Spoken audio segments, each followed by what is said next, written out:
नए वीडियो में स्वागत है। ठीक है फ्रेंड्स, तो आज जो हम इम्पोर्टेंट क्वेश्चन करेंगे फ्रेंड्स, कुछ हमारे पेंडिंग रह गए थे। ठीक है, HSC हरियाणा जीके के क्वेश्चन सोल्व करेंगे। ठीक है फ्रेंड्स, तो जो भी कैंडिडेट मतलब HSC ग्रुप डी की तैयारी कर रहे हैं, मेंस की तैयारी कर रहे हैं, तो एक बार उनको जरूर देखना चाहिए। ठीक है फ्रेंड्स, क्योंकि इसमें सारे इंपॉर्टेंट क्वेश्चन ही कराए जा रहे हैं। क्वेश्चन क्या है, निम्नलिखित में से कौन सी तहसील अम्बाला ज़िले की नहीं है। तो देखिए फ्रेंड्स, अम्बाला कौन सी तहसील अम्बाला ज़िले की नहीं है। अम्बाला छावनी तो है, नारायणगढ़ भी है, अम्बाला बराड़ा भी है, सांपला सांपला नहीं है फ्रेंड्स। ठीक है, सांपला इसका गलत हो जाएगा फ्रेंड्स। 1574 वर्ग किलोमीटर क्षेत्र में निम्न में से किस जिले का है। तो ये अम्बाला इसका करेक्ट आंसर है। निम्नलिखित में से कौन सा खंड अम्बाला जिले का है। तो ये रहेगा आपका नारायणगढ़। नारायणगढ़ क्या है, कौन सा खंड अम्बाला जिले का, नारायणगढ़ इसका सही आंसर हो जाएगा। हरियाणा के मध्यवर्ती भाग निम्न में से कौन सा जिला स्थित है। तो ये मध्य में क्या है फ्रेंड्स, बीच बीच में मध्य में। तो फ्रेंड्स देखिए, रोहतक जींद है ना, ये दोनों बिल्कुल मध्य में है। रोहतक जिले की स्थापना कब हुई थी। तो फ्रेंड देखिए, रोहतक जिले की स्थापना हुई थी 1 नवंबर 1966 को, है कि नहीं। जैसे आपका टोटल 7 जिले थे फ्रेंड्स जो इसी डेट को बने थे, 1 नवंबर 1966 को। कौन कौन से थे, पहला गुड़गांवा था फ्रेंड्स, ठीक है ना, वो भी आपका इसी होना था, गुड़गांवा था। ये आपका और कौन सा था फ्रेंड्स, हिसार था, अम्बाला था, रोहतक था, ठीक है ना, झज्जर था, और क्या था, करनाल था, करनाल नहीं फ्रेंड्स, सॉरी कैथल था फ्रेंड्स, है ना। और फिर महेंद्रगढ़ था फ्रेंड्स, ठीक है ना। तो ये सारे के सारे जिले जो है फ्रेंड्स, ये कब बने थे, ये आपके 1966 में ही बने थे फ्रेंड्स। चलिए, निम्नलिखित में से कौन सी तहसील रोहतक रोहतक की नहीं है। तो ये महम रोहतक की तहसील है, सांपला सौदा रोहतक की तहसील है, कलानौर रोहतक में, नारायणगढ़ फ्रेंड्स अभी तो पढ़ा आपने अम्बाला में है, तो ये इसका आंसर नहीं होगा। कौन सा खंड रोहतक जिले का नहीं है। तो देखिए फ्रेंड्स, कलानौर रोहतक में, लाखनबाद रोहतक में, महम रोहतक में, जुलाना ये रोहतक का ब्लॉक नहीं है फ्रेंड्स। निम्नलिखित में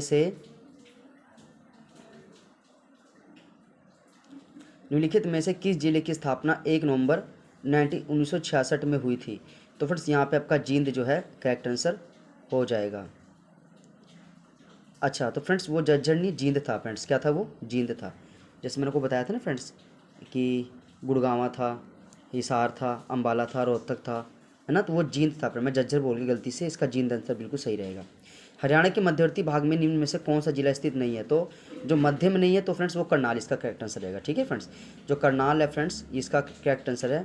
ठीक है, क्योंकि करनाल फ्रेंड्स आपका किधर पड़ जाता है, पूर्व साइड। किधर पड़ता है करनाल फ्रेंड्स, आपका पूर्व साइड पड़ता है, ठीक है ना।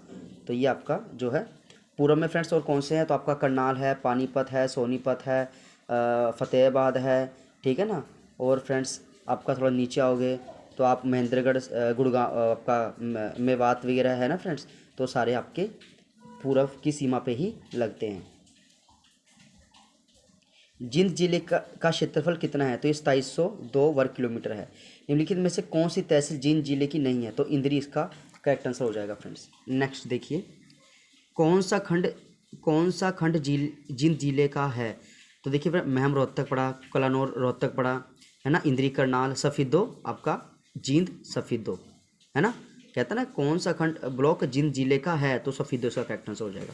हरियाणा के मध्य पूर्व में निम्नलिखित में से कौन सा जिला स्थित नहीं है। तो हिसार इसका करेक्ट आंसर है। क्योंकि कहता है भाई, कहता है कौन सा जिला स्थित नहीं है मध्य पूर्व में। मध्य मतलब बीच में और पूर्व में, तो देखिए हिसार तो पश्चिम में है फ्रेंड्स, है कि नहीं। तो ये गलत हो जाएगा, जबकि करनाल, सोनीपत, पानीपत ये पूर्व में। इन्हीं को तो वो यमुना, जो पूर्वी यमुना नहर है, पूर्वी यमुना नहर, वो इसको टच करते हुए यहाँ पे बाढ़ लाते हुए आगे निकल जाती है। अभी तो बच्चे ये देख लो, बस इन दिनों तो तबाह कर रखे इन तीनों को तो बिल्कुल, जो इनकी इंडस्ट्री वगैरह थी सारी ठप पड़ी है, बंद होगी। इनको तो फ्रेंड्स काफ़ी नुकसान हुआ है पानी के चक्कर में। करनाल जिले की स्थापना कब हुई थी। तो 1 नवंबर 1966 में हुई थी। निम्न में से 25-20 वर्ग किलोमीटर क्षेत्रफल किस जिले का है। तो करनाल इसका करेक्ट आंसर है। कौन सी तहसील करनाल जिले की है। तो देखो फ्रेंड्स, इंद्री करनाल में घरोंडा। देखो फ्रेंड, घरोंडा तो बड़ा फेमस है ना, घरोंडा तो आपने पढ़ा होगा, सब्जी उद्यान केंद्र जो इजराइल की सहायता से बनाया गया है। नई नई वैरायटी, हाइब्रिड वैरायटी के यहाँ पे बीज रखे गए हैं, है ना। तो घरोंडा करनाल में, नीलोखेड़ी करनाल में, उपरोक्त सभी इसका करेक्ट आंसर हो जाएगा। निम्नलिखित में से कौन सा खंड करनाल जिले का नहीं है। तो देखिए फ्रेंड्स, कुंजपुरा करनाल में है, नीलोखेड़ी करनाल में, इंद्री करनाल में, सतनाली, ये गलत आंसर हो जाएगा फ्रेंड्स। हरियाणा के दक्षिण पश्चिम में कौन सा जिला स्थित है। ठीक है फ्रेंड्स। हरियाणा के दक्षिण पश्चिम में कौन सा जिला स्थित है, तो आपका रहेगा महेंद्रगढ़। दक्षिण पश्चिम में कौन सा है फ्रेंड्स, आपका महेंद्रगढ़ जिला स्थित रहेगा। ठीक है। महेंद्रगढ़ जिले की स्थापना कब हुई थी, तो ये हुई थी 1 नवंबर 1966 को। महेंद्रगढ़ जिले का क्षेत्रफल कितना है, तो ये 1899 यानी 1899 वर्ग किलोमीटर। निम्न में से कौन सी तहसील महेंद्रगढ़ जिले की नहीं है, तो ये गोहाना में। निम्नलिखित में से कौन सा शहर महेंद्रगढ़ जिले का है, तो ये नारनौल इसका सही आंसर हो जाएगा। निम्नलिखित में से हरियाणा के दक्षिण पश्चिम में कौन सा जिला स्थित है, दक्षिण और पश्चिम की बात कर रहे हैं, तो आपका भिवानी इसका करेक्ट आंसर हो जाएगा। ठीक है फ्रेंड्स, चलिए थोड़ा सा और पढ़ लीजिए। भिवानी जिले की स्थापना कब की गई, तो 22 दिसंबर 1972 को की गई थी। निम्न में से किस जिले का क्षेत्र 3408 वर्ग किलोमीटर, तो भिवानी इसका करेक्ट आंसर है। निम्न में से कौन सी तहसील भिवानी जिले की नहीं है, तो तोशाम भिवानी में, भवानी खेड़ा भिवानी में, सिवानी भिवानी में, खरखोदा सोनीपत में है फ्रेंड्स, ये भिवानी इसका गलत आंसर हो जाएगा। कौन सी तहसील भिवानी जिले की उप तहसील है, यानी सब डिवीज़न है भिवानी की, तो रहेगा बहल। क्या रहेगा, बहल। निम्नलिखित में से कौन सा खंड भिवानी जिले का है, तो इसका उपरोक्त सभी। तोशाम भिवानी जिला, केरू भिवानी जिला, बोधकला, ये सभी का। हरियाणा के मध्य पूर्व में कौन सा जिला स्थित नहीं है, तो नूह मेवाती का करेक्ट आंसर हो जाएगा। निम्नलिखित में से किस जिले का क्षेत्र 21-22 वर्ग किलोमीटर, सोनीपत इसका करेक्ट है। सोनीपत जिले की स्थापना कब की गई, तो ये 22 दिसंबर 1972 को। सोनीपत जिले की स्थापना कब की फ्रेंड्स, सोनीपत जिले की स्थापना 22 दिसंबर 1972 इसका करेक्ट आंसर हो जाएगा। देखो फ्रेंड्स, कुरुक्षेत्र पूछे तो 1973 में, पंचकुला पूछे 1995 में, सोनीपत पूछे 1992 में, भिवानी पूछे सोनीपत पूछे 1972 में, भिवानी पूछे 1972 में। ठीक है ना, ये सब जिले बने थे फ्रेंड्स। निम्नलिखित में से कौन सी तहसील सोनीपत जिले में स्थित है, तो उपरोक्त सभी। निम्नलिखित में से कौन सी तहसील सोनीपत की उप तहसील, तो खरखोदा से करेक्ट आंसर है। निम्न में से कौन सा खंड सोनीपत जिले का नहीं है, तो पेवा इसका करेक्ट आंसर हो जाएगा फ्रेंड्स। सिरसा जिले की स्थापना कब की गई थी, ये की गई थी 26 अगस्त 1975 को, है ना। सिरसा जिले की स्थापना 26 अगस्त 1975 इसका करेक्ट आंसर हो जाएगा।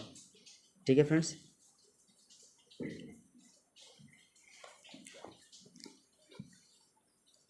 हरियाणा के पश्चिम निम्न में से कौन सा जिला स्थित है, तो सिरसा करेक्ट आंसर है। निम्नलिखित में से सिरसा जिले का क्षेत्रफल कितना है, तो 4277 वर्ग किलोमीटर। निम्नलिखित में से कौन सी तहसील सिरसा जिले की नहीं है, तो शाहबाद इसका करेक्ट आंसर हो जाएगा फ्रेंड। क्योंकि देखो फ्रेंड, डबवाली सिरसा में, एलनाबाद सिरसा में, रानिया सिरसा में।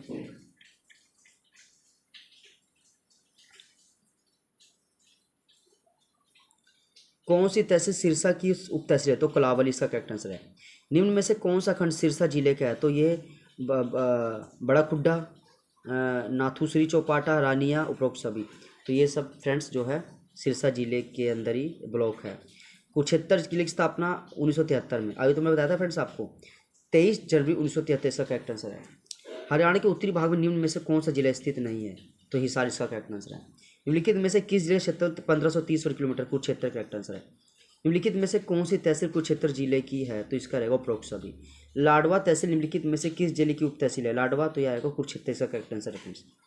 निम्न में से कौन सा खंड कुरुक्षेत्र जिले का नहीं है, सराहना। हरियाणा के दक्षिणी पूर्वी भाग में कौन सा जिला स्थित है, तो यह फरीदाबाद। क्या है फ्रेंड्स, फरीदाबाद। हरियाणा की दक्षिण पूर्वी भाग में कौन सा जिला स्थित नहीं है, फरीदाबाद। करेक्ट आंसर है फ्रेंड्स। क्योंकि देखो फ्रेंड्स, कहता है हरियाणा की दक्षिण पूर्वी भाग में कौन सा जिला स्थित नहीं है, दक्षिण पूर्वी भाग में। तो देखो फ्रेंड्स, कुरुक्षेत्र दक्षिण पूर्वी भाग में है, रेवाड़ी दक्षिण पूर्वी भाग में है, यमुनानगर दक्षिण पूर्वी भाग में है, लेकिन जो फरीदाबाद है फ्रेंड्स, ये इसका आंसर गलत हो जाएगा। ठीक है फ्रेंड्स, फरीदाबाद इसका आंसर बिल्कुल ठीक नहीं है, क्योंकि फ्रेंड्स ये पश्चिमी भाग में, फरीदाबाद का है पश्चिम साइड में है फ्रेंड्स। अच्छा जी, फरीदाबाद जिले की स्थापना कब हुई थी, तो 1979 को हुई थी, 15 अगस्त 1979 को हुई थी। ठीक है फ्रेंड्स। और फतेहाबाद की तो उसका बोलोगे 1997 1997। अच्छा जी, निम्न में से किस जिले क्षेत्र में 741 वर्ग किलोमीटर तो रहेगा फरीदाबाद। निम्नलिखित में से कौन सी तहसील फरीदाबाद की नहीं है, तो कोसली से करेक्ट आंसर। निम्न में से कौन सी तहसील फरीदाबाद की उप तहसील है, तो तिगांव इसका करेक्ट आंसर है फ्रेंड्स। क्या है, तिगांव। कहता है कौन सी तहसील फरीदाबाद की सब डिवीज़न है, तो तिगांव इसका करेक्ट आंसर हो जाएगा।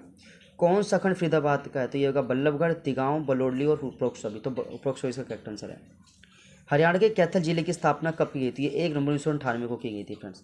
निम्नलिखित में से हरियाणा के मध्य उत्तर में कौन सा जिला स्थित है, तो कैथल इसका करेक्ट आंसर हो जाएगा फ्रेंड्स।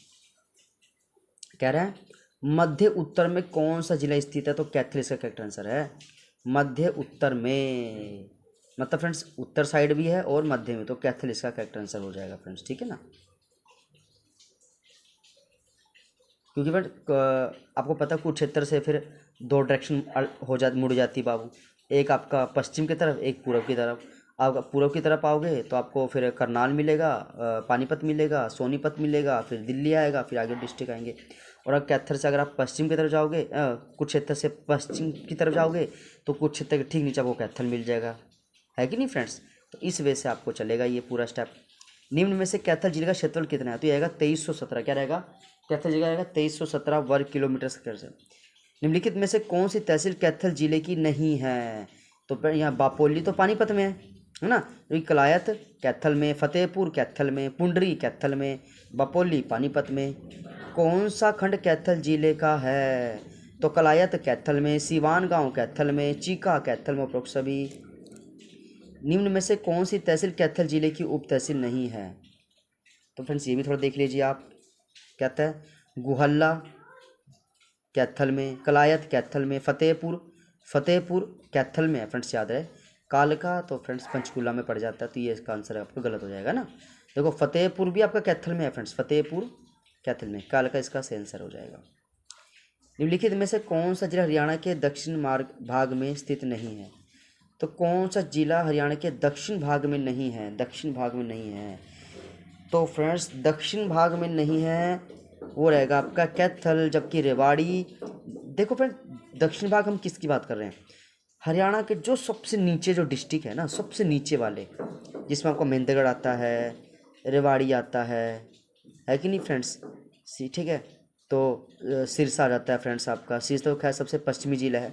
सिरसा से जब नीचे की तरफ आओगे फ्रेंड्स जब आप, है ना, तो वो सारे डिस्ट्रिक्ट आपके जो हैं वो क्या हैं, दक्षिण वाले हैं, ठीक है। तो कैथल दक्षिण में नहीं है फ्रेंड्स, कैथल अभी आपने पढ़ा था पूर्व और पश्चिम की तरफ है, कहाँ पूर्व और पश्चिम की तरफ, दोनों में कैथल स्थित है फ्रेंड्स। करते हैं क्वेश्चंस को। तो जो भी कैंडिडेट अभी सीट का पेपर दे चुके हैं या जिनको लग रहा है उनके नंबर कम आया है, तो फ्रेंड्स वही थोड़ी बहुत प्रैक्टिस में कमी रहेगी आपकी। पेपर भी हार्ड था इस बार, पहले के मुकाबले बहुत मुश्किल पेपर था। ऐसा पेपर तो देखो यूपीएससी लेवल का आता है, जैसा पेपर अभी सीटी का लिया इन्होंने, तो उस हिसाब से तो मैं कह रहा हूँ कि भाई साहब कैंडिडेट की तो गलत फहमी दूर हो गई होगी। जो कैंडिडेट सोच रहे थे कि बिना पढ़े हम पास हो जाएंगे, या पिछले साल का पेपर हमने देख लिया आसान आता है, 1-2 महीने पढ़ के हम पास हो जाएंगे, तो गलत फहमी सारी दूर हो गई। अब फ्रेंड्स अभी भी टाइम है कि आप पढ़ना शुरू कर दो, यहाँ कहीं कोचिंग ले लो जा कर के, घर बैठने से कुछ नहीं होगा। अगर आप सोच रहे हो घर बैठ के आपकी नौकरी लग जाएगी, तो लग तो जाएगी, इसमें कोई शक नहीं है, लेकिन लगेगी 30-35 साल की उम्र में, ठीक है ना। जब तक वो कंसेप्ट समझ आएगा तब तक तो बहुत देर हो जाएगी। इसलिए आप सबसे पहले एक काम करो कि भैया एक अच्छी सी कोचिंग आसपास ज्वाइन कर लो, क्योंकि आजकल कोचिंग में भी बहुत एडवांस तरीके से पढ़ाया जा रहा है, अच्छा पढ़ाया जा रहा है, ठीक है फ्रेंड्स। तो मैं आपके भले के लिए कह रहा हूँ, घर बैठने से नौकरी नहीं लगेगी, कि जब तक आपको अपनी कंपटीशन का पता ही नहीं चलेगा कि आप कितना अच्छा पढ़ रहे हो। मान लो आप घर पे पढ़ते हो, घर पे आपने जो है अपना मॉक टेस्ट लगाया, आपके मॉक टेस्ट में भाई 60 ऊपर नंबर आ गए, ठीक है, तो कोई बात नहीं, 60 से ऊपर नंबर आ गए। अब यही मॉक टेस्ट आप एक बार बच्चों के बीच में बैठ के दो जो आपके कोचिंग सेंटर में पढ़ते हैं। अगर वहाँ 10 बच्चे भी होंगे ना, अपने आप को जज कर लो कि आपके 64 बने हैं तो उनके 84-76 बने हैं, आपकी सिलेक्शन नहीं हो पाएगी, दूसरी सिलेक्शन होगी। तो घर बैठे रहोगे, सिलेक्शन कभी नहीं होगी। घर से बाहर निकलो, कोचिंग जाओ, लाइब्रेरी जाओ, टाइम दो, और जितने भी काम धाम आपने पकड़ रखे हैं फैक्ट्रियों में, सिक्योरिटी गार्ड, इधर उधर जो धक्के खा रहे हैं वो छोड़ कर पहले पढ़ाई पर ध्यान दो, तब जाके अपनी नौकरी लगेगी फ्रेंड्स। चलिए स्टार्ट करते हैं। खाना शब्द का प्रणार्थक रूप क्या है, तो खाना का है खिलाना। बूढ़े धीरे चलते हैं, इसमें धीरे क्या है, क्रिया विशेषण। राम तैरता है, यह वाक्य किस क्रिया के लिए उदाहरण है, तो ये राम तैरता है अकर्मक क्रिया। अब फ्रेंड्स यहाँ पे आपको कन्फ्यूजन होगी, भाई राम तैरता है अकर्मक कैसे है, बता तो रहा है कि राम तैरता है, लेकिन फ्रेंड्स मैं पूछ रहा हूँ राम तैरता है, राम है, संज्ञा है, क्रिया है, कर्म का है यहाँ पे। मेरे कहने का मतलब है भाई राम कहाँ तैरता है, तालाब में तैरता है, नदी में तैरता है, कहाँ पे तैर रहा है वो तो मेंशन नहीं है, ये सेंटेंस अधूरा है, तो यह कर्मक क्रिया है फ्रेंड्स। अच्छा, वह लजा रही है, अकर्मक क्रिया है, मतलब उसको शर्म आ रही है। भाई शर्म किस लिए आ रही है, ये तो मेंशन नहीं है कि भाई वो अपने पति को देख के शर्मा रही है, अपने जेठ को देख के शर्मा रही है, उसके बारे में मेंशन नहीं है ना, तो यह कर्मक क्रिया होगी। राम रोटी खाता है, राम भी है, रोटी भी है, खाता भी है, सब कुछ है, सकर्मक क्रिया है फ्रेंड्स ये वाला आपका। चलिए नेक्स्ट क्वेश्चन देखिए। नेक्स्ट क्वेश्चन क्या है, निम्न में से कौन सा वाक्य कर्म क्रिया का उदाहरण है? तो मोहन सोता है। मोहन सोता है क्या फ्रेंड्स? कर्म क्रिया। क्या है ये? मोहन सोता है, कर्म, कर्म है ना, अकर्मक है फ्रेंड्स। कौन सा वाक्य अकर्मक क्रिया क्या है? मोहन सोता है। आप देखिए सोना क्या कोई काम है? सोना कोई काम है? नहीं फ्रेंड्स, मैं आपको बता दूं सोना क्रिया नहीं माना जाता, ठीक है, तो यह कर्मक क्रिया ही होगा आपका। लिंग वचन अविकारी शब्द देख लीजिए। ज्ञानवान, ज्ञानवान पुल्लिंग शब्द है तो स्त्रीलिंग होगा ज्ञानवती। क्या होगा फ्रेंड्स? ज्ञानवती इसका करेक्ट आंसर है। योजक किसे कहते हैं? समुच्चय बोधक अव्यय को। योजक किसे कहते हैं? समुच्चय बोधक अव्यय को क्या कहा जाता है फ्रेंड्स? तो योजक कहा जाता है। के साथ, के पास, के अंदर, के ऊपर आदि शब्द डैश अव्यय के अंदर आते हैं तो ये आ जाएगा संबंध बोधक। क्या है फ्रेंड्स? संबंध बोधक। के साथ, के पास, के अंदर, के ऊपर, ये आपका संबंध बोधक करेक्ट आंसर है। निम्नलिखित में से कौन सा शब्द अभिकारक अव्यय है? तो देखिए यहाँ धीरे से देखिए फ्रेंड्स, अभिकारक शब्द वो शब्द होते हैं जो पूरे वाक्य में मतलब वाक्य चेंज हो जाए तो इन पर कोई चेंज नहीं होगा। जैसे फ्रेंड्स मैंने बोला भाई मोहन धीरे धीरे चलता है, तो मोहन बोला ना मैंने, तो आपने धीरे धीरे लगाया।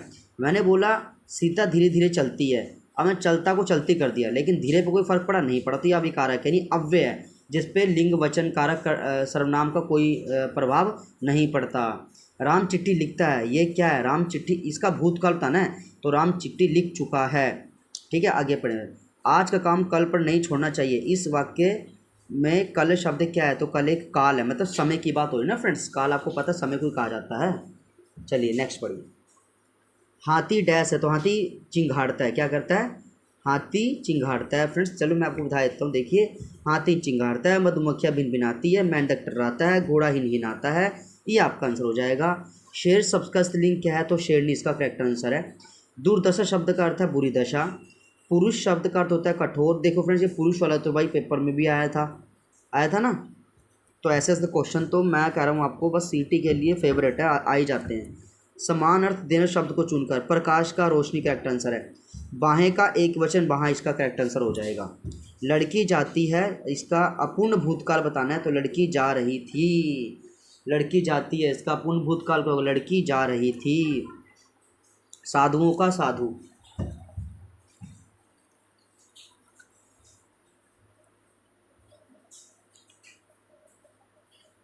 घोड़ा शब्द का स्त्रीलिंग रूप है घोड़ी। शब्दकोश में सही शब्द क्रम तो ये, तो फ्रेंड देखिए शब्दकोश में सही शब्द क्रम है तो अक्लमंद, अच्छा, अजीब, अनुवाद। क्या फ्रेंड्स? अक्लमंद, अच्छा, अजीब, अनुवाद।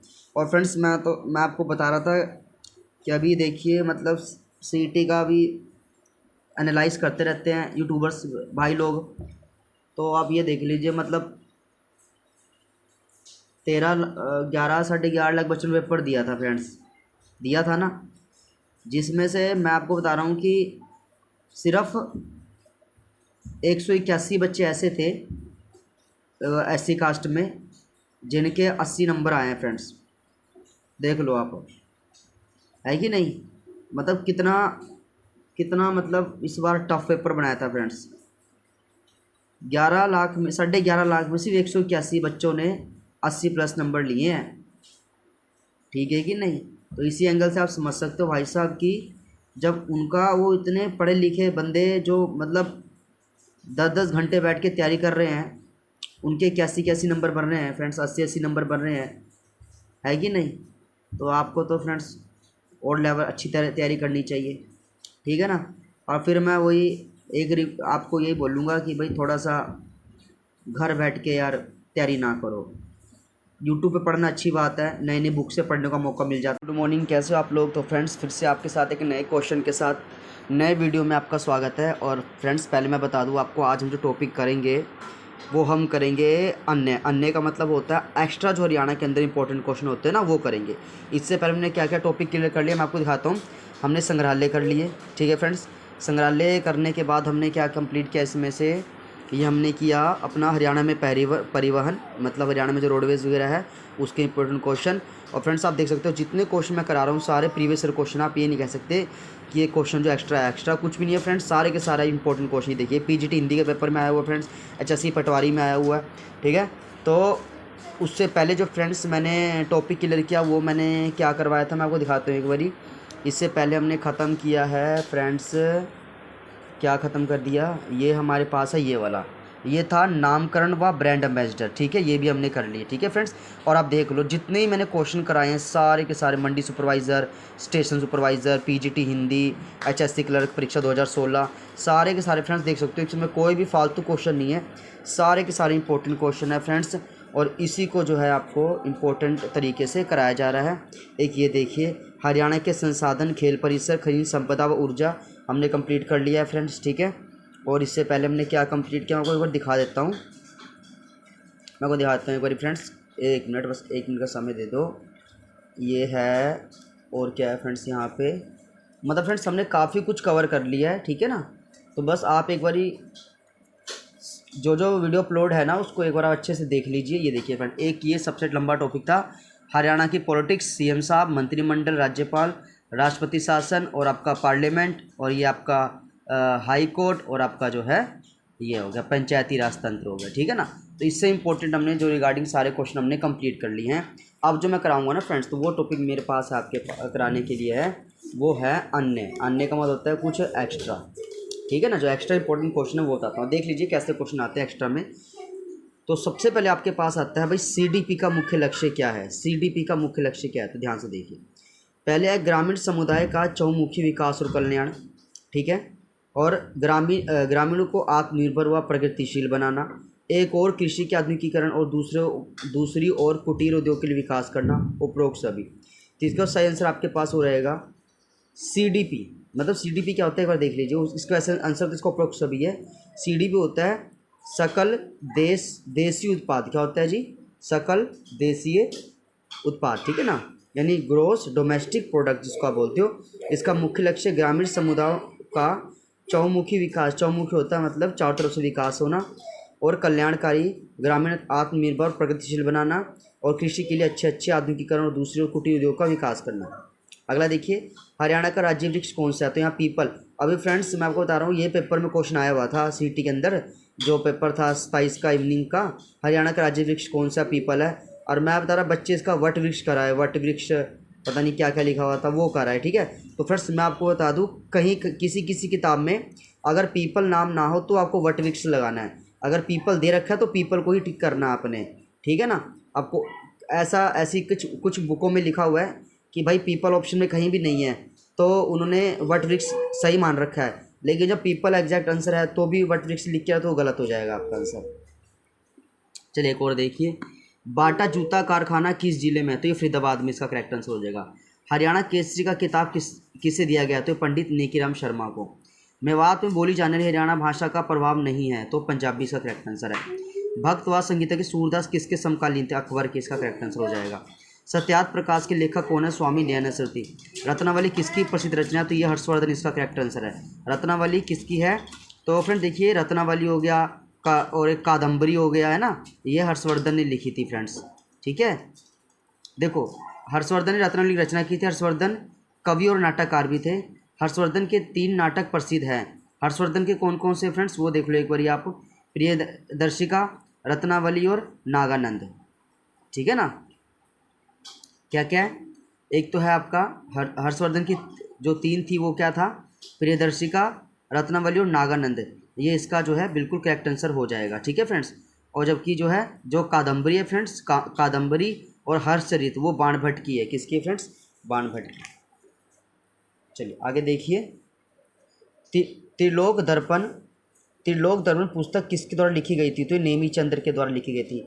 हरियाणी रामायण की रचना किसने की थी, तो ये खुदा बख्श अहमद ने की थी फ्रेंड्स, ठीक है। देखो रामायण तो हरियाणवी था लेकिन नाम है मुस्लिम, तो आप इस तरह से भी याद कर सकते हो। हरियाणवी रामायण की रचना किसने की थी, खुदा बख्श अहमद ने की थी। पानीपत के बाहुली में कौन सा कारखाना, तो भारतीय तेल निगम लिमिटेड की तेल रिफाइनरी, यहाँ पे करेक्ट आंसर हो जाएगा। अरावली का गोल्फ मैदान हरियाणा के किस जिले में बना है, तो ये फरीदाबाद, इसका करेक्ट आंसर हो जाएगा फ्रेंड्स, ठीक है। हरियाणा सरकार कौन से जिले में $5 बिलियन के नए औद्योगिक नगर क्षेत्र का विकास करने जा रही है, तो गुरुग्राम इसका करेक्ट आंसर हो जाएगा। खालसा पंथ की स्थापना किस महीने हुई थी, तो ये बैसाखी इसका करेक्ट आंसर है। राष्ट्रीय राजधानी में कौन सा नगर स्थित नहीं है, तो फ्रेंड्स ये आपको थोड़ा सा मैं बता दूं, देखिए हिसार जो है ना, हिसार एनसीआर में नहीं आता, नेशनल कैपिटल रीजन के अंदर हिसार नहीं आता। टोटल 14 जिले आते हैं, ठीक है फ्रेंड, जिसमें हिसार आपको नहीं टिक करना, हिसार इसका आंसर जो है गलत हो जाता है। आगे देखिए, कुरुक्षेत्र जिले में चीनी मिल किस स्थान पर है? तो ये शाहबाद इसका करेक्ट आंसर हो जाएगा। संस्कृत ग्रंथ श्री भक्त फूल सिंह चरित्र के लेखक कौन है? तो पंडित विद्यानिधि, ये भी इसका करेक्ट आंसर हो जाएगा।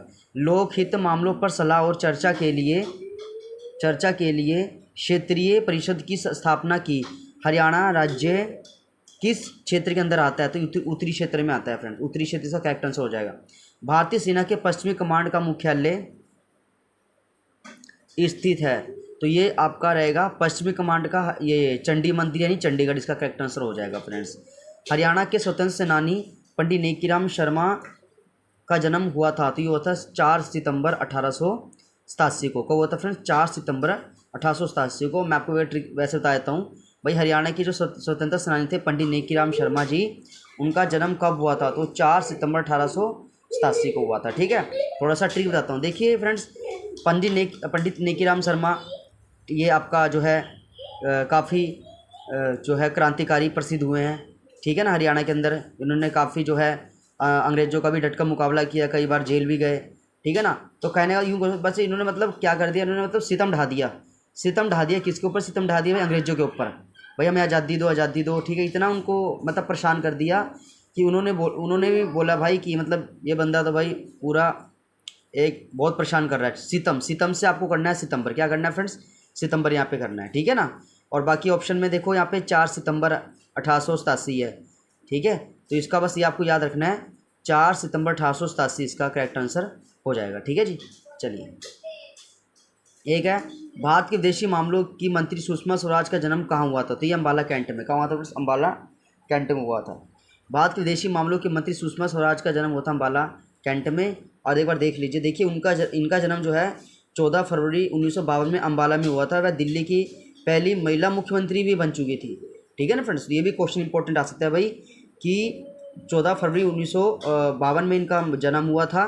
ठीक है, और वह दिल्ली की पहली महिला मुख्यमंत्री भी थी। वे 27 वर्ष की उम्र में हरियाणा में बीजेपी के अध्यक्ष बनी।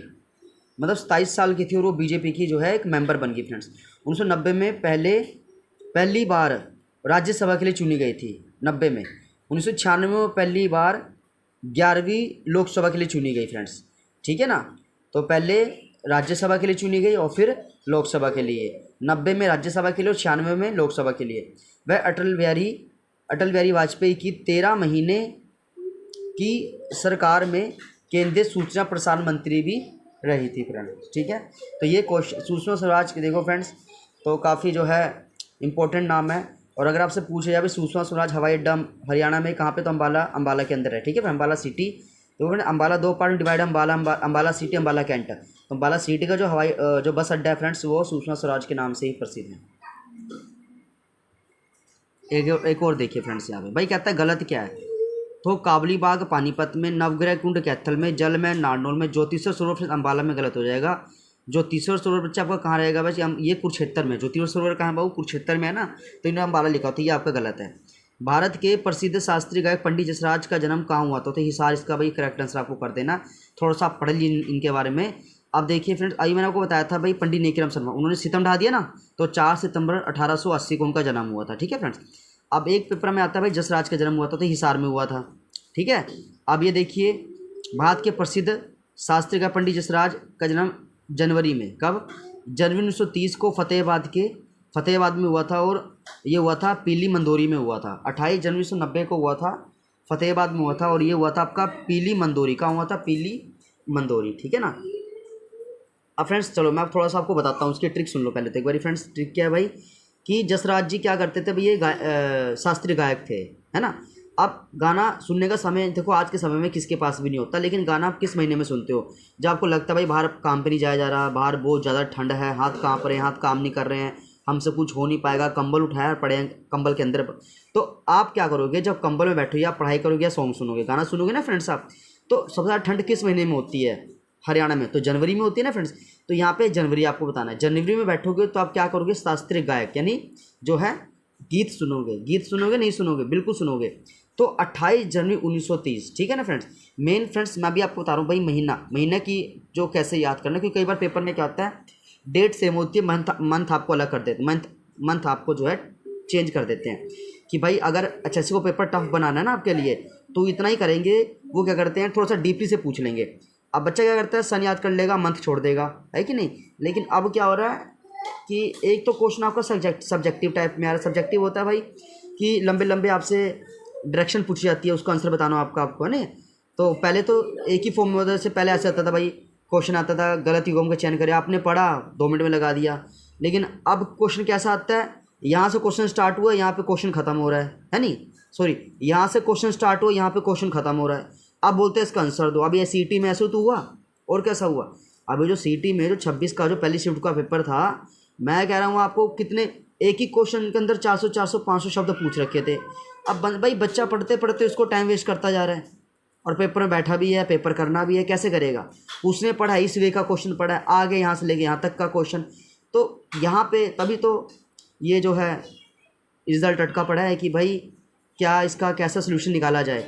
तो भाई सरकार तो कह रही है कि जो सुप्रीम कोर्ट का ऑर्डर होता है भाई, नॉर्मलाइजेशन का जो फॉर्मूला वो अपनाया जाए, तो उसी के भी यहाँ पे रिजल्ट आएगा फ्रेंड्स, ठीक है ना। तो अब यहाँ पे देखिए पंडित जसराज का क्या रहेगा, यहाँ पे ये रहेगा आपका जनवरी, क्या रहेगा, जनवरी रहेगा। अब ऐसे में बता देखो, जा से जसराज और जा से जनवरी, ठीक है ना। जैसे भी आप याद कर लो, कोई दिक्कत वाली बात नहीं है, बस आपको याद होना चाहिए ये। दूसरा क्या है, फतेहाबाद, क्या फतेहाबाद। अब इसकी ट्रिक भी सुन लो भाई, फतेहाबाद की क्या ट्रिक है। इन्होंने शास्त्रीय गीत गाया, और दूसरे जो हिप हॉप गा रहे थे, पॉप सॉन्ग गा रहे थे, हैं। अब लोगों को शास्त्रीय गीत ज़्यादा पसंद है, तो उन्होंने क्या बोला भाई, शास्त्रीय गीत पसंद है, तो भाई शास्त्रीय गीत इन्होंने गाया। अब सब लोग इनकी फतेह करने लगे। फतेह मतलब भाई इन्होंने फर्स्ट पोजीशन ले ली, है कि नहीं, इनको फर्स्ट पोजीशन मिली, इनकी सब जगह फतेह होने लगी। तो फतेह से फतेहाबाद, क्यों फतेह होने लगी, क्योंकि उन्होंने शास्त्रीय गीत जो गाया था, और शास्त्रीय गीत लोगों को ज़्यादा पसंद आता है, क्योंकि हमारे ये उससे किससे, हमारी संस्कृति से जुड़ा होता है ना, इसलिए लोगों को ज़्यादा पसंद आता है फ्रेंड्स ये, ठीक है। चलिए और थोड़ा और देख लेते हैं। देखिए जसराज का संबंध जो मेवाती घराने से है। अंतर्राष्ट्रीय खगोल संघ ने 11 नवंबर 2006 को खोजे गए हीन ग्रह 2006 को पंडित जसराज के सम्मान में पंडित जसराज का नाम दे दो। कितनी बड़ी बात है, मतलब क्या कुछ लिखा हुआ है, ठीक है। और ये नहीं कभी आपने पढ़ा होगा, यहाँ पे क्या लिखा हुआ भाई कि 2006 में एक ग्रह खोजा गया था जो था VP32, ठीक है। पंडित जसराज के सम्मान में पंडित जसराज नाम दिया 2006 इसका। अच्छा एक और देखिए, वर्तमान में हरियाणा राज्य में नगर निगम की कुल संख्या कितनी है। तो फ्रेंड्स मैं आपको बता दूं, देखो जी अभी भी जो है ना आपको 10 ही टिक करके आना है फ्रेंड्स, ठीक है। कई यूट्यूबर्स आपको 11 बताते हैं, तो यार देखो 11 खाली बोलने से नहीं होता, सरकार को इसको मान्यता प्राप्ति देनी चाहिए भाई। हमने वैलिड कर दिया भाई 11 जो मानेसर जो बनाया 11वां उन्होंने, उसको हमने भाई रजिस्टर में दर्ज कर दिया कि भाई 11वां भी है। लेकिन फ्रेंड्स अभी सिर्फ ये 11वां नाम का ही बना है, आपके टोटल 10 ही हैं, ठीक है फ्रेंड्स। तो पेपर में HSC 10 आंसर ही मानता है, आप 11 टिक करके ना आ जाना, ठीक है।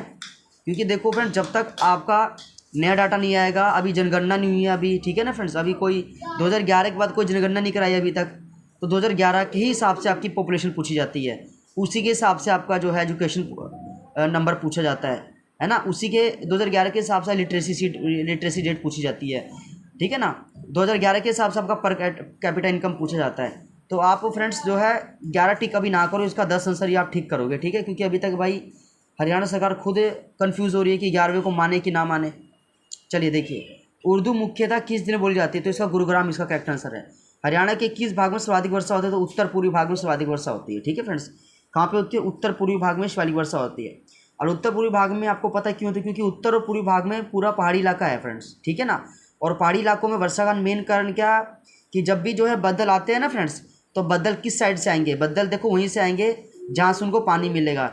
जैसे कि आपका जो समुद्र घिरा पड़ा है पूरा का पूरा, ठीक है फ्रेंड्स, तो जो पूरा समुद्र जो घेर रखा है फ्रेंड्स, वहाँ से बदल बन के आता है, और बदल वहाँ पर रुकते हैं या वहाँ फटते हैं जहाँ पे पहाड़ उनको रोक लिया करके। तो ये पूरा पहाड़ी इलाका है फ्रेंड्स। उत्तर पूर्वी भाग क्या है, ये पहाड़ी इलाका है, शिवालिक की पहाड़ी है यहीं पे आपका, ठीक है ना। उत्तर से हिमालय पहाड़ी है वो भी जो है पूर्वी भाग में फैली हुई है। तो ये बड़ी बड़ी पहाड़ियाँ, फिर इनका मेन काम क्या होता है, बदल को रोक लेना, और जहाँ बदल रुकेगा वहाँ पे बरसात होगी फ्रेंड्स, वहाँ की नदियाँ उफान मारेगी। तो इसलिए बच्चे बाबू अम्बाला में ज़्यादातर, और आपका जो है कुरुक्षेत्र, पानीपत, सोनीपत, क्योंकि यहाँ पे यमुना नदी जो है इनको अपने सीमा पे रखी हुई है। किस किस जिलों को रखी हुई है फ्रेंड्स, तो आपका पानीपत हो गया, सोनीपत हो गया, ठीक है ना, ऊपर से थोड़ा करनाल हो गया, ठीक है फ्रेंड्स। तो ये सब क्या है, ये सब पूरा यमुना नदी से डूबी पड़ी है, क्योंकि वो यमुना नदी का बहाव है। और आपको पता है अगर पानी ज़्यादा हो जाए तो पानी कहाँ छोड़ा जाता है, यमुना नदी में छोड़ा जाता है। और अभी फ्रेंड्स मैं आपको बताऊँ यमुना नदी में 1 लाख से ऊपर जो है पानी क्यूसेक छोड़ा गया है कि नहीं। तो सबसे ज़्यादा पानी यमुना नदी में छोड़ा गया है, इसलिए फ्रेंड्स अभी जो है बुरा हाल हो रखा है पानीपत का। सोनी जितनी फसल थी वो सारी ख़राब हो चुकी है, ठीक है ना। तो आपको याद रखना भाई किस भाग में सबसे ज़्यादा वर्षा होती है, तो उत्तर पूर्वी भाग में वर्षा होती है। और भाई ये मैं उन बच्चों के लिए नहीं बता रहा हूँ जो बच्चे सीडीओ पर पास कर चुके हैं, क्योंकि तो उनको तो पता ही होता है भाई क्या रीज़न है। भाई मैं ये चीज़ें उन बच्चों के लिए बता रहा हूँ जो बच्चों का भाई सीटी क्वालिफाई नहीं हो पाता, बहुत मेहनत करते हैं भाई, इनके कंसेप्ट क्लियर नहीं है। तो अब आप याद कर लो भाई, उत्तर पूर्वी भाग वो भाग होता है जहाँ पे जो है ज़्यादा बरसात होती है, ठीक है। क्योंकि यहाँ पे पहाड़ है और पहाड़ क्या करते हैं, बदल को रोकते हैं, जहाँ बदल रुकेगा वहीं फटेगा। तो ये इसका आंसर है। हरियाणा में एटलस उद्योग कहाँ पे, तो सोनीपत इसका करेक्ट आंसर है। और फ्रेंड्स एक आता है देखो, एटलस साइकिल उद्योग हरियाणा के सोनीपत में मानते हैं, जिसकी पहली यूनिट 1951 में लगी थी भाव। हरियाणा के किस जिले में जनगणना 2011 के अनुसार महिला साक्षरता दर न्यूनतम है, तो इसका मेवात इसका करेक्ट आंसर हो जाएगा। फ्रेंड्स देखिए, राष्ट्रीय राजधानी क्षेत्र में कौन सा नगर शामिल नहीं है, तो हिसार इसका। देखिए एनसीआर में हरियाणा के 14 जिले शामिल है, एनसीआर के 8 जिले एनसीआर में शामिल नहीं है। अब अच्छा तो कुछ बताता हूँ मैं आपको, देखो सबसे पहले तो भाई 14 जिले मैं आपको बता भी रहा था, 14 जिले जो हैं वो किस में, एनसीआर में शामिल है। एनसीआर मतलब नेशनल कैपिटल, जो दिल्ली से मतलब सटे में, जिनको दिल्ली का सीधा बेनिफिट मिलता है, ठीक है ना। ये ऐसे 14 जिले हैं जिसको आप कह सकते हो दिल्ली से सीधा बेनिफिट मिलता है। अगर इन 14 जिलों में बिजनेस किया जाए, क्या किया जाए, बिजनेस किया जाए, तो आपको ज़्यादा बेनिफिट मिलेगा, क्योंकि यहाँ से दिल्ली बिल्कुल पास है, दिल्ली टच में है। और दूसरा आपको क्या है, आपका आने जाने का जो रास्ता वो भी ईजी रहेगा आपके लिए, ठीक है ना फ्रेंड्स। तो आपका जो बिजनेस है, क्योंकि वो तो सबसे सस्ता सामान आपको कहाँ मिलता है, दिल्ली मिलता है। आपने देखा होगा कि जितने व्यापारी होते हैं वो ज़्यादातर अपने कच्चे सामान के लिए किस पे डिपेंड है, दिल्ली पे डिपेंड है। क्योंकि दिल्ली फ्रेंड्स ऐसा है जहाँ पे सबसे बड़ा जो है आपका ट्रांसपोर्ट का जरिया है एयरपोर्ट। क्या है, एयरपोर्ट। तो दिल्ली में दूसरे राज्यों से भी सामान आता है तो यहाँ सस्ता मिलता है। तो दिल्ली सटा है 14 जिले यहाँ पे टच में आते हैं। अब ये बोलता है भाई, मैं बताता हूँ यहाँ पे पूछा क्या है, कौन सा नगर भाई शामिल नहीं है। तो मैंने आपको पहले बताया था, क्वेश्चन 2 बार आ गया है ना। तो हिसार यहाँ पे शामिल नहीं है फ्रेंड्स। और कुछ बताता हूँ इसके बारे में। देखो हरियाणा के 8 जिले जो एनसीआर में शामिल नहीं होते, अभी 8 देखो, इनका दूर दूर से कोई रिश्ता नहीं है भाई। हिसार, सिरसा, फतेहाबाद, कैथल, कुरुक्षेत्र, अम्बाला और पंचकुला और यमुनानगर, ये एनसीआर में शामिल नहीं होते, बिल्कुल नहीं होते, ठीक है फ्रेंड्स। इसीलिए कह सकते हैं कि यहाँ पे आप कह सकते हो इंडस्ट्रियाँ तो हैं, लेकिन वो थोड़ी इंडस्ट्रियाँ, ज़्यादा इंडस्ट्रियाँ नहीं है फ्रेंड्स। क्योंकि इनको सामान लाने में ले जाने में तो ज़्यादा दिक्कत होता है, बस ये अपने खेती बाड़ी पे डिपेंड होते हैं, ठीक है। आगे देखिए, हिंदुस्तान मशीन टूल एचएनटी लिमिटेड किस नगर में है, तो ये पिंजौर इसका करेक्ट आंसर हो जाएगा, ठीक है फ्रेंड्स। और फ्रेंड्स मैं कुछ बताऊँ, देखो अभी तो इनके बारे में सिर्फ लिखा हो पिंजौर, लेकिन अभी कहीं कहीं में सूचना मिलती है भाई ये फैक्ट्री, अब एचएमटी फैक्ट्री बंद कर दी गई है, लेकिन सरकार उसको दोबारा खोलने के प्लान में, क्योंकि काफ़ी लोगों का रोजगार यहाँ से छिन गया, ठीक है। बहुत बड़ी फैक्ट्रीज थी ये, ठीक है।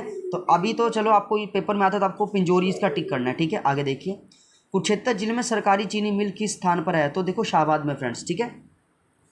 और थोड़ा देखिए, देखो कुरुक्षेत्र जिले में सरकारी चीनी मिल स्थापना स्थित है।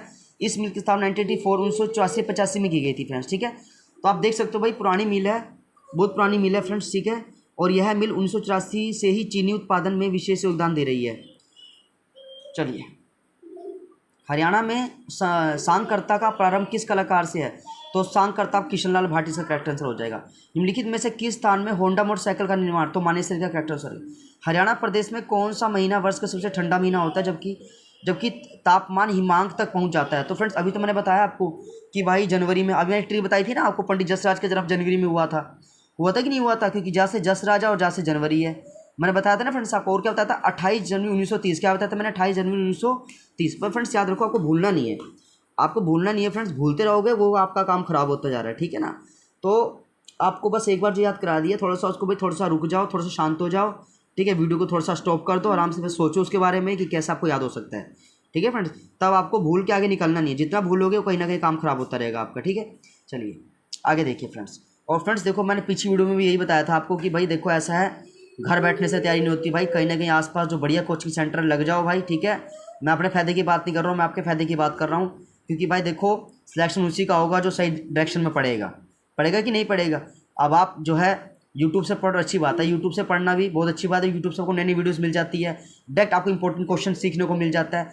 लेकिन मेरे कहने का मतलब है कि जो आपको ट्रिक बताई जाएगी याद करने की, जो बढ़िया ट्रिक बताई जाएगी, जो आपको पेपर लिया जाएगा, जो आपका कॉम्पिटिशन लेवल बढ़ेगा ना, वो बढ़ेगा आपका भाई, आपका ये कोचिंग सेंटर में जाकर के बढ़ेगा, ठीक है।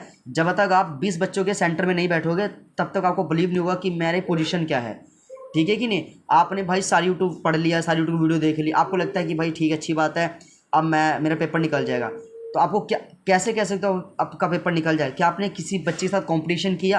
क्या आपने मार्केट में जाके अपना को रियलाइज़ किया कि मार्केट में मेरी क्या वैल्यू है, मार्केट में कितने नंबर लेके आ पा रही हूँ, है कि नहीं?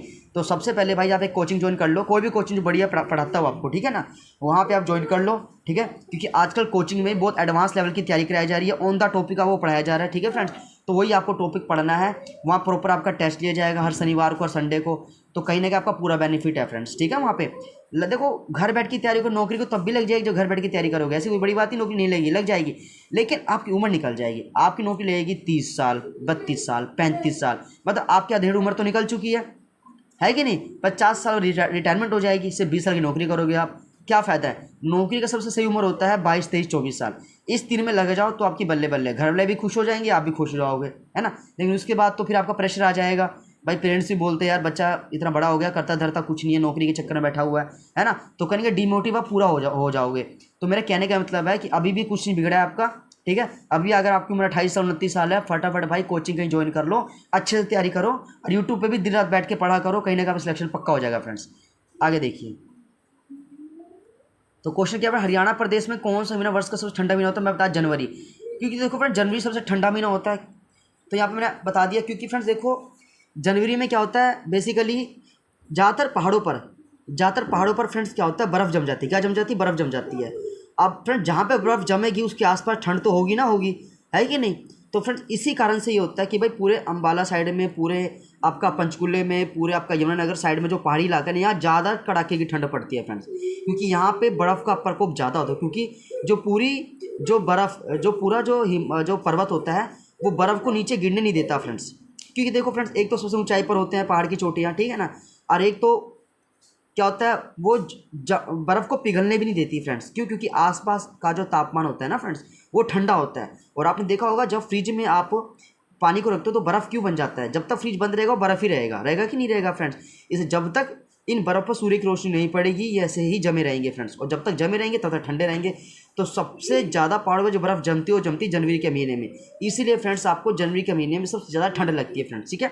लेकिन आजकल क्या हो रहा है, आजकल जो पेड़ कट रहे हैं ना फ्रेंड्स, पेड़ कटने से क्या हो रहा है, अब ठंड का टाइम और बढ़ेगा फ्रेंड्स। जनवरी भी कवर होगा पूरा, फरवरी भी कवर होगा, जनवरी से बाद दिसंबर भी कवर होगा फ्रेंड्स। क्योंकि कहीं ना कहीं इन्वायरमेंट बिल्कुल गलत हो गया, बिल्कुल इन्वायरमेंट ख़राब हो गया। क्योंकि बस फ्रेंड्स पहले क्या था, पहले ये था फ्रेंड्स कि पहले पेड़ पौधे ज़्यादा हुआ करते थे, ठीक है। तो पेड़ों पे चलती थी हवा, जब वो हवा चलती थी, जब कुछ हवा चलती थी इन्वायरमेंट की, कुछ हवा चलती थी, पत्ते हिलते थे। जब पत्ते हिलते थे फ्रेंड्स, एक पत्ता हिलता उसके साथ पेड़ के सारे पत्ते जब हिलते थे फ्रेंड्स, तो कहीं ना कहीं हवा की मात्रा बढ़ जाती थी, और हवा जितनी ज़्यादा लगती थी तो उतनी जल्दी बर्फ़ भी पिघलती थी और ठंड कम पड़ जाती थी। लेकिन अब क्या हो रहा है फ्रेंड्स, अब ये हो गया, सारे पेड़ काट दिए आपने, ठीक है कि नहीं। अब ऊष्मा का प्रकोप ज़्यादा हो गया, मतलब जो ठंडी ऊष्मा होती है उनको कोई हिलाने डुलाने वाला नहीं है, सूर्य की रोशनी पड़ने वाली नहीं है उनके ऊपर, हवा चल नहीं रही है। तो इसलिए कहीं ना कहीं ठंड का महीना बढ़ता जा रहा है फ्रेंड्स, ठीक है। मतलब मेरे कहने का मतलब है फ्रेंड्स कि पेड़ जो कट रहे हैं ना, इंडस्ट्री के नाम पे जो पेड़ कट रहे हैं, ये बहुत ज़्यादा नुकसान हो रहा है। इंसान अपने आप ही खुद अपना गला घोट रहा है, खुद अपने आप को मार रहा है फ्रेंड्स, ठीक है ना। क्योंकि पेड़ फ्रेंड्स देखिए, इंसान से पहले पृथ्वी पर क्या था, इंसान से पहले पृथ्वी पर पेड़ ही तो थे, है कि नहीं। हमसे पहले मौजूद पेड़ का था, पेड़ ही आप लोगों ने काट दिए, हम लोगों ने मतलब पेड़ काट दिए, है कि नहीं। हमसे पहले पेड़ थे, हम बाद में आए, पहले पेड़ पौधे आए, हमने उनको ही काट दिया। अब क्या हमारा वजूद रहेगा बिना पेड़ पौधे के? बिल्कुल नहीं रहेगा फ्रेंड्स, ठीक है कि नहीं। अभी फ्रेंड्स आप देख लीजिए साउथ साइड में कितने बड़े बड़े जंगल काट दिए, पेड़ काट दिए फ्रेंड्स, तो उन सबका क्या हुआ, सारे पेड़ काट दिए ना फ्रेंड्स, है कि नहीं। अब इसे पेड़ काटने से क्या होगा फ्रेंड्स, पूरा टेम्परेचर ही मतलब ख़राब हो गया पूरा। मतलब एक होता है ना ग्रीन हाउस इफेक्ट जिसको आप बोलते हो, ग्रीन हाउस प्रभाव जो बोलते हो फ्रेंड्स। ग्रीन हाउस प्रभाव का मतलब क्या होता है कि जो आपने फैक्ट्री खोल ली है, फैक्ट्री में से जो धुआं निकलता है, जिसमें आपका CFCS होता है, क्लोरोफ्लोरोकार्बन होता है, NO2 होता है, SO2 होता है, जो खतरनाक गैसें होती हैं फ्रेंड्स, जो ज़्यादातर बच्चों बुजुर्गों को मार देती है, ख़त्म कर देती है फ्रेंड्स। तो मेरे कहने का ये मतलब है कि भाई ये गैसें जो हैं, पहले क्या होता था जब पेड़ पौधे होते थे फ्रेंड्स, तो पेड़ पौधों के पत्तों पे गैसें चिपक जाती थी। और जब पेड़ पौधे क्या करते, जब अपने रंध्र खोलते थे, जिसको आप क्लोरोप्लास्ट बोलते हो, जिसको आप पेड़ के छोटे छोटे छेद बोलते हो, वो छेद जब खुल जाते थे ना फ्रेंड्स, तो उनके ऊपर पानी आ जाता था। पत्तों के जो छेद खुलते थे उसके अंदर से पानी निकलता था, और वो पानी क्या करती उन गैसों को मतलब द्वारा अपने अंदर एब्जॉर्ब करके उसको जड़ों में ले जाती थी, और आप ऐसे बच जाते थे। मतलब इस तरीके से ये इंसान को खतरा नहीं था। लेकिन अब क्या हो रहा है फ्रेंड्स, अब पेड़ पौधे बिल्कुल भी नहीं है कि नहीं। अब इनको अब जो गैसें निकल रही है, खतरनाक जो गैसें निकल रही है फ्रेंड्स, ये इन्वायरमेंट में जाती तो है लेकिन ये अंतरिक्ष में नहीं जा पाती, मतलब बाहर नहीं जा पा रही है, ये घूम फिर के वापस ही आ रही है। मतलब ये जाती है और ये जो आपका जो वायुमंडल इससे टकराती है और हवा के माध्यम द्वारा पृथ्वी पे ही आ जाती है। तो इसे बोलते हैं ग्रीन हाउस इफेक्ट का बढ़ना, मतलब गैस का बाहर ना निकलना। आपने जो जहरीला गैस जो बाहर छोड़ा है ना, वो अंतरिक्ष में नहीं जा रहा है, वो द्वारा आपके पास ही आ रहा है। तो इनका कोई जाने का कोई आप साधन नहीं है। तभी तो ज़्यादातर बुजुर्गों में देखा होगा आपने, हार्ट की प्रॉब्लम, सांस की प्रॉब्लम ये ज़्यादा हो रहा है कि नहीं हो रहा है फ्रेंड्स।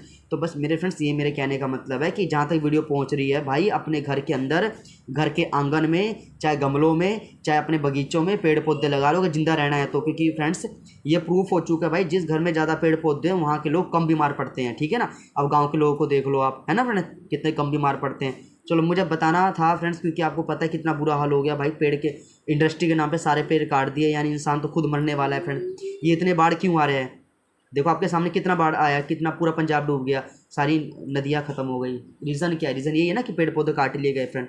पहले पेड़ बड़े पेड़ हुआ करते थे, पेड़ होते थे फ्रेंड्स, ये पानी की दिशा मोड़ सकते थे, इनमें इतनी पावर थी, बड़े बड़े इनके मोटे मोटे जड़ होती थी। अब आपने सारा पेड़ तो काट दिया, ये सीधा फसलों में घुस जाता सारा का सारा पानी। अब चलो आगे पढ़ते हैं। हरियाणा में किस स्थान पे होंडा मोटरसाइकिल का निर्माण होता है, मैंने इसमें बता दिया फ्रेंड। हरियाणा प्रदेश में कौन सा महीना वर्ष का ठंडा महीना होता है, जब तापमान हिमांक है जनवरी, इसका क्या है। बाणभट्ट किस राज्य के मित्र राज कवि थे, तो इसका रहेगा हर्षवर्धन, इसका करेक्ट आंसर हो जाएगा फ्रेंड्स, ठीक है। चलिए आगे करते हैं फटाफट। इंडियन इंस्टीट्यूट ऑफ मैनेजमेंट कहाँ पे है, तो रोहतक किसका है। पानीपत के बाहुली में कौन सा खाना था, तो ये फ्रेंड तेल शोधा कारखाना, इसका क्या है। और फ्रेंड्स देखो, तेल शोधा कारखाना मैं बता दूं बहुत बड़ी रिफाइनरी है फ्रेंड्स ये, तो फ्रेंड्स आपको पानीपत के रास्ते से ही दिख जाएगी, और बोर्ड भी लगा हुआ है पानीपत तेल शोधा कारखाना। आप देखोगे अंदर 100 मीटर, तो आप जब देखोगे कि भाई आपको ये NH1 से ही आपको दिख जाता है फ्रेंड्स, ये नेशनल हाईवे 1 से दिख जाएगा। अच्छा अब ये देखिए क्या था, पानीपत जिले गठन 1989 में हुआ था, ठीक है फ्रेंड्स, तो थोड़ा सा इसको पढ़ लेते हैं ना। चलिए KMP का पूर्ण रूप देख, कुंडली मनेसर पलवल, इसका करेक्ट आंसर है। अति प्राचीन वट जिसे गीता ज्ञान से संबंधी माना जाता है, ये ज्योतिषर में है। किसको उर्दू काव्य की समीक्षा का पहला घोष माना जाता है, तो ये मुग्धा में शेर शायरी, इसका करेक्ट आंसर हो जाएगा। किसको हरियाणा का पहला सूफी को माना जाता है, तो ये आपका रहेगा शेख मोहम्मद तुलसी, इसका करेक्ट आंसर रहेगा फ्रेंड्स। नेक्स्ट देखिए, HSIIDC ने किस स्थान पर औद्योगिक मॉडल टाउन विकसित किया, तो मानेसर में। क्या friends, Manesar. Panchkula IT park किस वर्ष, तो 2008 में। हरियाणा के गुरुग्राम में मारुति सुजुकी प्राइवेट लिमिटेड पहली कंपनी थी जिसने किस वर्ष शहर में एक उत्पाद इकाई की स्थापना की थी, है 1980, इसका 1980 करेक्ट आंसर है। हीरो मोटरसाइकिल का निर्माण निम्न में से किस, ये धारूहेड़ा में। हरियाणा लिबर्टी जूते कहाँ बनते हैं, तो ये बनते हैं करनाल में। निम्न में से हरियाणा की राज्य भाषा हिंदी, इसका करेक्ट आंसर है फ्रेंड्स, ठीक है। चलिए, कौन सी योजना स्वामीनाथन रिपोर्ट अनुशंसा आधारित है, ये पशुधन बीमा योजना, इसका करेक्ट आंसर हो जाएगा फ्रेंड्स। आकाशवाणी रोहतक की स्थापना 8 मई 1976 को हुई थी। शीर्षवा किस जिले में फैली थी, हिसार में फैली थी वो। निम्नलिखित में से किस जगह पर सूची कारखाना, तो माने से इसका करेक्ट आंसर होगा। हरियाणी भाषा को किस वर्तनी में लिखा जाता है, तो देवनागरी में फ्रेंड्स, इसका करेक्ट आंसर हो जाएगा। बिरला समूह द्वारा स्थापित टेक्नोलॉजी इंस्टीट्यूट ऑफ टेक्सटाइल एवं साइंस कहाँ पे, तो ये भिवानी में है, ठीक है फ्रेंड्स। क्वेश्चन क्या बोला मैंने क्वेश्चन बोला है बिरला समूह द्वारा स्थापित टेक्नोलॉजी इंस्टीट्यूट ऑफ टेक्सटाइल, ये भिवानी में है। शिवालिक पहाड़ी का उच्चतम बिंदु करोड़ कहलाता है फ्रेंड्स। निम्न सभी काव्य संबंधी सिवाय राजाराम शास्त्री, इसका करेक्ट आंसर हो जाएगा, ठीक है फ्रेंड्स। चलो थोड़ा सा और पढ़ लेते हैं फ्रेंड्स। मेरा तो फ्रेंड्स यही उद्देश्य है कि आपको नए नए क्वेश्चन हमेशा आपको दिखाऊं कि आप जो है इन क्वेश्चन को करिए फ्रेंड्स, तो आपको ज़्यादा बेनिफिट मिलेगा, ठीक है। अच्छा तो फ्रेंड्स मैं जैसे कई बेचारे भाई बंधु कमेंट करते हैं, सर जी किताब का नाम बता दो, किताब का नाम बता दो। तो फ्रेंड्स देखो फ्रेंड्स, मैं आपको बता रहा हूँ कि फ्रेंड्स किताब का नाम तो चलो अभी तो नहीं बताऊंगा आपको, क्योंकि फ्रेंड्स देखो अभी तो मैं पढ़ा ही रहा हूँ ना आपको। एक बार पूरी बता दूँ आपको, मतलब पूरा पढ़ा दूँ इसमें से, उसके बाद आपको बुक का नाम डिक्लेयर कर दूंगा, ठीक है ना। तो क्योंकि फ्रेंड्स देखो अगर मैंने बता दिया फिर आप तो किताब से ही पढ़ लोगे ना फ्रेंड्स, ये भी तो है। चलो, संघर्ष परिप्रेक्ष्य के लिए सही शब्द क्या है? तो ये एक वस्तु का पार्श्व, इसका करेक्ट आंसर हो जाएगा। गुरुग्राम जिले की स्थापना कब हुई थी? 1 नंबर 1986, इसका करेक्ट आंसर है। निम्नलिखित में से कौन सी तहसील गुरुग्राम में है? तो पटौदी, इसका करेक्ट आंसर है फ्रेंड्स। निम्नलिखित में से कौन सा खंड गुरुग्राम का नहीं है? आदमपुर, इसका करेक्ट आंसर। हरियाणा के दक्षिण पूर्व में कौन सा जिला स्थित है? गुरुग्राम स्थित है फ्रेंड्स। 1258 वर्ग किलोमीटर में क्षेत्र किस जिले का है? तो गुरुग्राम से। हरियाणा के पश्चिम में निम्न में से कौन सा जिला स्थित है? हिसार। हिसार जिले की स्थापना कब हुई थी? 1 नंबर 1966 को हुई थी फ्रेंड। निम्न में से कौन सी तहसील हिसार जिले के? तो नारनौल, इसका करेक्ट है। निम्नलिखित में से हिसार जिले का क्षेत्रफल कितना आती है? 3983, 3983। निम्नलिखित में से कौन सा खंड हिसार का नहीं? तो नीलोखेड़ी हिसार का नहीं है। 1 नंबर 1966 निम्नलिखित में से कौन सा जिला बना था? तो अम्बाला बना था फ्रेंड। हरियाणा के उत्तर में कौन सा जिला स्थित? तो इसका अम्बाला, इसका बिल्कुल करेक्ट आंसर हो जाएगा। कहता है हरियाणा के उत्तर में कौन सा जिला? तो फ्रेंड्स देखिए फ्रेंड्स, यहाँ पे बता दूँ फ्रेंड्स, पंचकुला भी है, चंडीगढ़ भी पड़ जाता है और अम्बाला भी पड़ जाता है, यमुनानगर भी है फ्रेंड्स। तो सारे आपके नॉर्थ में पड़ते हैं, क्योंकि सारे फ्रेंड्स ये पहाड़ी इलाके हैं ना, इसीलिए।